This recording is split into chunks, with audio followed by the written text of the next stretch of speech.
Welcome to Cooking with Granny in Mama's Soul Kitchen. Today we have oven baked barbecue chicken, everybody. I know that the time is coming near that we can't wait to bring out our barbecue pits and griddles. But if you can't do it, you know this is how you can do it. There's ways how we do all kinds of cooking here in Mama's Soul Kitchen. We do it by crock pot, pressure cooker, fry, or oven baking. Okay, I did this in the oven today. It's nice and cold outside, so we said let's go and heat up the house and have some nice warmth coming from the oven and some goodness at that. Okay, so I'm just curious, what kind of barbecue sauce do you guys use? Do you guys use like the famous stuff, or you guys use the cheap stuff? I'm just curious because I use, look at that, Red's no sugar added original barbecue sauce.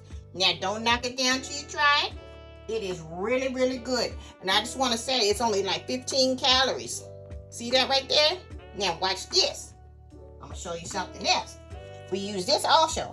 Sweet Baby Ray's as well, okay? And this is the barbecue sauce we use, but look at that. The calories is 70 calories. See that? There's a big difference, you know, for the other one that says no sugar added and the one that has sugar. But, you know, we use both. I just want to show you guys there's a difference. But that's the ones that we use here in our household. That tastes very good, like homemade barbecue sauce, nice and thick and plain. I did 2 base coats of barbecue sauce. First time I put it back in the oven, after about 35 minutes, put another coat on it and another 10 minutes, and let it sit in the oven at 400 degrees and turned it off. Look at that. Don't that look delicious, everybody? All right, you guys. What kind of barbecue sauce do you use? I'm just curious. What? Put it down in the comments below. I'm just curious. What do you use? Thank you for watching.